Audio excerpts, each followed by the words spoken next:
Okay, here's a not so fun fact. Day before yesterday on Twitter, I was on the timeline and I saw a video of a redback spider that caught and killed a snake that was going to eat it. And so somebody came on the comment section and said, fun fact, if spiders wanted to eat all humans, it would take them 12 months. And then somebody replied and said, that is not a fun fact. And so I decided to do the maths. So I did my research. I saw an article on WTSP.com that says it's actually possible, and there's 45,000 species of spiders. And if they all come together and decided to eat all humans, so we have 7.8 billion human beings, yes, and then it will take them 12 months, meaning they get to eat 650 million people per month, and then 21,666,666 people a day. That is 902,777 people per hour, and then 15,046 people every minute. This just gave me chills. And the crazy thing is, converting the weight of all the humans in tons, it doesn't match up with the actual weight in tons of what spiders eat a year. So they actually eat us all and still be hungry for some more. Okay, I think we need to, lucky for us, they eat insects and all of that. But then if they decided to eat humans, okay, I think this is a plot for a Hollywood movie. Yeah, I'll leave a link to the tweet on our social media platforms. You can check it out.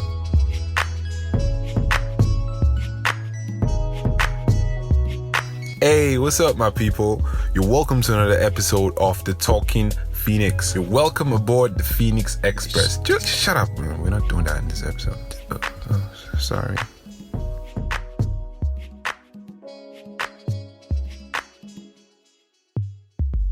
Apologies. Sorry about that. So, today we're going to talk about family drama, most especially the Okpara Effect. And family is such an amazing thing. Like, it's so beautiful and diverse in every way, most especially the kids. So we have so many types of kids. We have the smart ones. We have the ones that are good at everything but school, like every other thing but school. We have the crybabies, the ones that are just like, oh, God. We have the problematic ones, the stubborn ones, those ones that are most likely to get arrested. You know, everybody has one of those in their family. It's probably you listening to me right now. We have those ones that are too close to their parents. You know, those ones that would most definitely be the last to leave the house. Yeah, even if they do leave the house, they're always at home. Mommy's boy, daddy's boy. We also have those ones that are always misunderstood. Like I think they are a family of their own because they don't just mix well with every other person. We also have the religious ones, those ones that are like the religious ones. We have the bad side of the family. Yeah, some of you are smiling right now because you can relate. Yeah, I see you. We also have those ones you could swear are adopted. Like, they literally have no similarities to anybody. Like, they are just odd. And then we have the Okpara. So for those of us who don't know what or who an Okpara is, in the Igbo culture, the Okpara is the eldest son, the firstborn son of any family. We also have the Ada, that's the firstborn daughter of an Igbo family. So that's what the Okpara is. And I'm going to be dragging my Okpara brother today. Oh, my sisters, just tranquilo. This is not about you. This is about me trying to settle some scores. Now, this Okpara Effect gives these guys some kind of immunity. It's like they're above the law, do you get? And then it's unfair for us who are not the Okpara, who are just like following them. And especially if you are like way down below the family tree. Because we were 5 and my brother is the eldest and I'm the 4th. I actually have one person I'm older than, so that's a plus for me. But then they get away with everything. And it's no different for me and my brother. My brother seniors me with 8 years. Like, he's older than me with 8 years. So the age difference is massive. And he's like way ahead of me in everything, school and all of that. So he always saw me as a kid brother, like a baby brother. Oh no, he's my baby brother, because most of the time he was in secondary school when I would be in primary school, and it was a boarding school. So he wasn't like really at home a lot. We were not like at home at the same time for always a long period of time. It's always during school breaks and all of that. And then when I got to the secondary school, he was not in the university. So he's always at school when I'm in school. And then most times the breaks don't really tally, you get. But then, so he always saw me as like a kid brother. You're not grown, you're still small, you don't know stuff and all of that. And that thing pissed me off. Because every year we travel to the village. We have this, Igbo people like to travel every Christmas. So we travel to the village every year. And then he would want to go out with my cousin. And I would dress up for him like, I know, Austin, go and sit down. You're still small. Like, I would literally go back home and cry. And I had this, my little cousin, who was just always around me. And me, I'm a very playful person. Like, if you know me, I'm a very playful person. And he's just still a kid. I was still a kid too, but because him around me doesn't even help. It didn't help my status of trying to look big or grow. So they just relegate us. You just go and play. God, it was crazy. So I wanted to grow up so fast. Like, I wanted so much to be like a grown up, just so I could measure up to this Okpara guy. God. Then he'd beat me at everything. Like, he was better than me at everything. My brother would be playing PES, Pro Evolution Soccer, yeah? And then the scoreline would be like 12-0, 9-0, 20-0 sometimes. And I would literally hold this pad and be playing and be crying. I'll be in tears. Like, I just wanted to win or score one goal. He would beat me and he would laugh. The painful part is he would laugh. He would enjoy it. This is bullying. This is some sort of bullying. And then I would cry because I can't beat him in PES. I can't beat him in real life. He's bigger than me. So after everything, I would drop the pad and I would like attack him and try to beat him. And he would just pin me down or just raise me up or whatever. He's stronger than me. And I'll just be crying because I'll be so helpless. And I don't know, I wanted to grow up so fast. And then there are some times when I would actually beat him. I think he'd let me win though. And then I would remember and cherish those moments. And maybe sometime in the future I'll bring it up and he probably wouldn't even remember because he's always used to beating me and all of that. No, but then I could still win my friends. Like, my friends would come around, would play, and I'll beat them. Like, it wasn't a problem. But it didn't count. Like, I wanted to beat him. I wanted to beat that Okpara. Oh, I'm even pissed off already right now. Everything was a competition for me because I just wanted to beat him at one thing. I didn't want him to get his way with everything. We'd play Scrabble. He would whoop me. Like, this guy would be busy spelling big words and I'd be spelling like all the small words I knew at the time.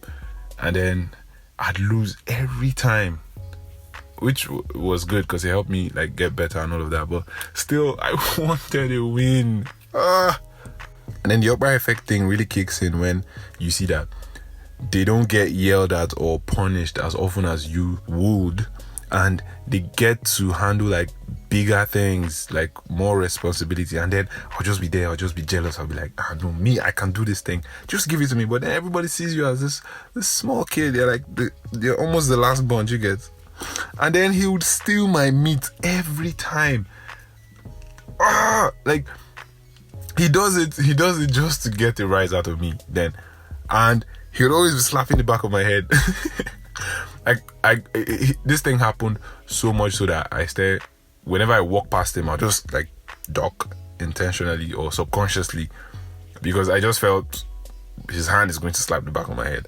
And it became like, most times I actually did dodge it. Do you get? Like, he doesn't really get into trouble for the smallest thing you do, and then they'll yell at you and stuff. And there's this periods at home where we boil granuts. So we have like large farmlands. Growing up, we had large farmlands. So we used to plant a whole bunch of stuff. We used to plant yams, granite, corn, potato. My mom had this big garden, like it was crazy. So most evenings when we would gather around and be watching all these shows are like Telemundo shows, but I don't know what they call them at that time. So we'll be eating boiled granuts. Yeah, everybody, there's this big bowl of granite everybody's eating, but I wouldn't eat mine. I'll just be breaking pods and putting the granuts in one plate, and then I'll do this throughout the period where we're watching this movie. And then by the time the granite is finished in the bowl, I would have this big chunk of granite that is already peeled, you get, in the plate. And then my brother would just come and just pack it and eat, and I would shout. He would just pack it and eat and run away. Like, dude, I would instantly start crying because I can't beat this guy.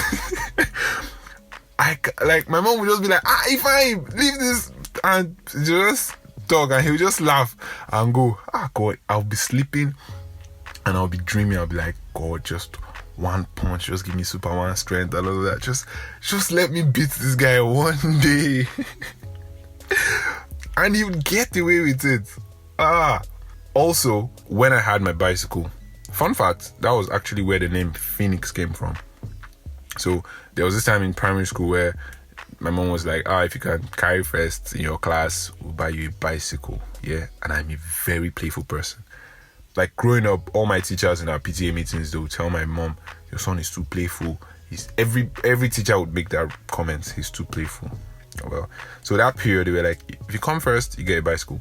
I did not go out of the house as much as I used to. I would be in the room. I read, and I eventually came first.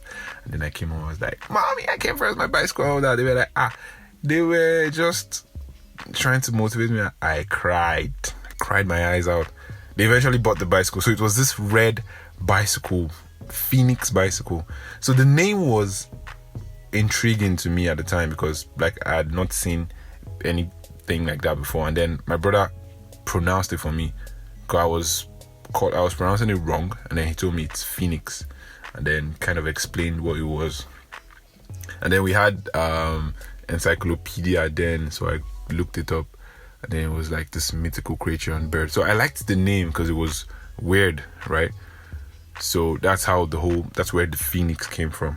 So I had this bicycle. It was this amazing bicycle. It was actually red and fine, and all my friends loved it. You get? My brother was the end of that bicycle. So we had this ramp, not like a ramp, at our old house growing up. At the back, there's this gutter, yeah? But because of the rain that keeps flowing through there, they had to like dig the gutter real deep. And then there was this big pile of sand. So it was like a ramp from this end of the gutter to the other end of the gutter. So one day my brother took this bicycle and was doing some BMX kind of stuff. And then he drove and went up that ramp with speed and tried to jump over the gutter. But then, like, he didn't stick the landing. The bicycle now hit the other end of the ramp, like in the middle. Like, the front tire crossed, the back tire was like in the gutter. So that middle iron that has the chain and everything hits the bulk of sand there, bam. And then the bicycle broke. The bicycle actually broke like in the middle. They had to weld it. And I was like, who beat this guy? This Okpara was going to go down. Like, I had it for him. I was just waiting for the perfect opportunity where I would come out victorious. Everything. He was the first to drive, which was rightly so, because he was the oldest and everything. But I could drive. I had the theory all worked out and everything, but nobody would actually let me drive, you get. But he was the Okpara now, so yeah.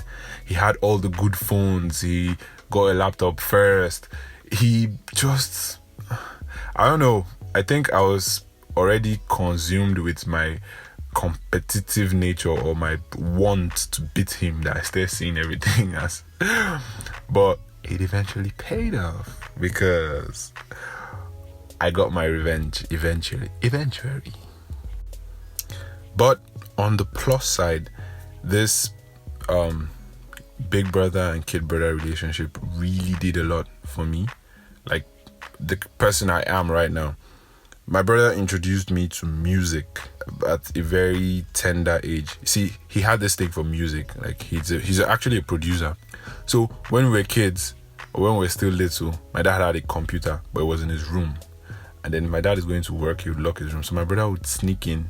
I don't know if he actually stole a key or he would sneak in and go and down. He had FL Studio 4 or I don't know, FL Studio then, and make beats and all of that, and then sneak out. So he really had this thing for music. So he always had tapes and good tracks and all of that. So he was into Twista, Eminem, D12, Busta Rhymes, all of that at the time. So those were the kind of music I grew up listening to. And there was always good sound system around me at every point in time. So like I really got to fall in love with the beats and the track and all of that. And sometimes when he makes his beats, he'll just give me to listen, and like it actually got me listening to music in a way that I really appreciate, like till date. So that is a good thing. Yeah. And all the track I use in my podcast right now are actually his beats. So that's a plus. Okay, so quick confession. I don't think I've ever told anybody this. One of those days in the village when my brother would go out with my cousins and then they would relegate us to stay at home, I was angry, so I went to the room and I stole his Discman. So he had Eminem's album on it. And there was this song, Without Me, yeah, that goes like this. Guess who's back? Back again. Shady's back.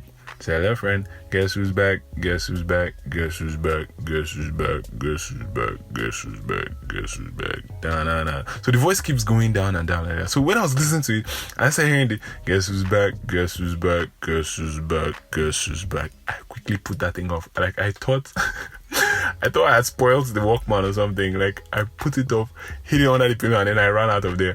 And he came back and I was waiting for him to come and shout and be like, what this was?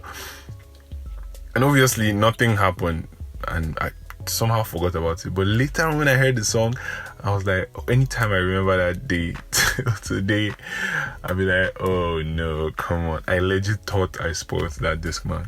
Well, and then also how I got into graphic design. So where I grew up, you know this junior WAEC break, there's always this 3 months after your junior WAEC where you're free, like that long break.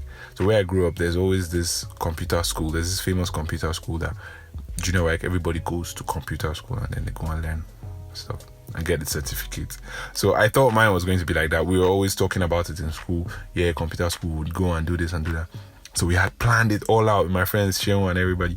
But then after junior WAEC, my mom had other ideas. She was like, I should go learn tailoring. She had already talked to one of the tailors, Abu, then. And I was like, what? No, hell no. I had my mind set on this computer school. And she was like, no, you're doing tailoring. And I was like, no, I cried. I was like, no, I'm not doing the tailoring. And I eventually ended up not doing anything the whole of that 3 months. So my friends would make fun of me. And they actually went ahead to go to computer school. So they would come back and start telling me, they taught us how to use Corel Draw and Excel, all of that. Corel Draw, they are doing logos of Pepsi. And I'll be like, I can do it too. I couldn't do anything at the time. So I went home and then my brother had a laptop then. We also had like a desktop. So I actually was privileged to be exposed to those at a young age. So he got me some tutorials on Photoshop, yeah, and then that was how I started doing. He would download all these brushes and plugins and some of all those things. I do really old Photoshop then. So they'd be learning and I'll be learning as well, and then they come and show me what they did and I'll show them, yeah, I can do it and all that. So that's how I actually got into the whole design space and all of that. And one thing led to another, If not before, it was just straight up video games. I'll play video games from morning till night and he'd still beat me. Also, he actually let me drive. Like I had the idea of driving and everything. It got to some point that I was even teaching my mom how to reverse. No, you have to do it like this. But I never actually drive. But my brother was actually the person who let me drive. That day, I'll never forget that day. I drove from Gwada to Shiroro. Most people won't know. Like, it's a straight road and everything, but I was so happy that day. God, if I've ever loved my brother, I loved him so much that day for letting me drive, which was good. I looked up to him so much, actually. So I never actually realized it until much later in my life. I actually really did look up to him in so many ways because he was my big brother. And yeah. No, I'm still angry. Nah, you can't win. I must win. But things actually turned around in my favor as the years went by. You know, he actually used to see me as this like kid brother, small boy, you don't know anything and stuff. But it changed. So there was this year I was in university where instead of going home, I went to spend my holiday with him in Lagos. He was in Lagos at the time, first stack. Yeah, that was actually my very first Lagos experience. And I think that period was solidified like the whole brotherhood or the whole brothers relationship together, because that was where I really got to understand, or I think we really got to understand what each of us was really about, like as persons. You get, it wasn't the elder brother kid brother thing anymore, like as a person. And it really helped our relationship because I really got to see like so many sides of him, and I think we became closer like after that experience. Yeah, well, on my side, I became like, I really got to get him more, you get, and then it's been beautiful after then. And then I became taller than him. Like, I'm actually the tallest in my house. This was a thing of joy. I think we discovered it in the village one Christmas. We traveled, and then we I think we took a picture, and then Austin is taller than Ifeanyi. Like, yes, thank you, Lord. I see what you're doing. And then this is the best part. This dude is now, well, I do not want to body shame, but let's just say I have a better hairline. Yeah, you'd say, yeah, you have all the beard and whatnot, but I have a fro. My beard will grow eventually. To take years or whatnot, but it's to grow eventually. Can you grow a fro? Can you grow a fro? Can you? Oh, this is giving me joy, massive joy. And also, like, I'm not that kid anymore. I actually got a little bigger, and I think I could take him. Yeah, this is for you. After this whole corona is over, there's nothing stopping us. We'll settle this in the boxing ring. Me against you. I'm ready. Yeah, well, that's it. That's my little bit on the Okpara Effect. Well, you know, families are diverse, so these stories can vary depending on the families and all of that. Some people have like more tender experience, some have like more outrageous or even crazier experiences and all of that. So I think family is a beautiful thing, and we should appreciate all the love and everything we get from that. Appreciate your brothers, appreciate your sisters, appreciate your parents and all of that. Family is beautiful. And then there are some friends that actually become family, or even closer than the family themselves. It's just a beautiful thing. But then I'd love to hear from you. What kind of a sibling are you? Are you the one that's most likely going to get arrested? Are you the stubborn one? Are you the always misunderstood one? Let's hear you out. Join the conversation on social media. On Facebook, Twitter, and Instagram, it's at DTalkingPhoenix. D as in the letter D, Talking, TALKING, Phoenix, PHOENIX. And also you can follow me, your host, on social media.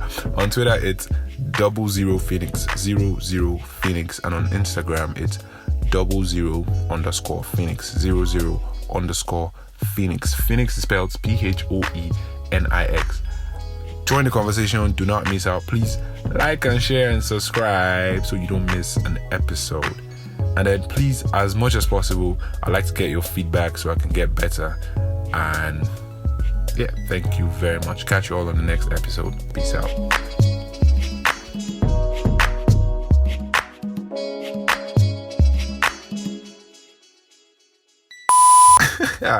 I go beat this guy's my brother. He try me. Forget that. What's that? Wait, is that a spider? Why is he looking at me like that? I'm gonna kill that thing. Kill it. Yeah. Oh, hell no. I am not dying today.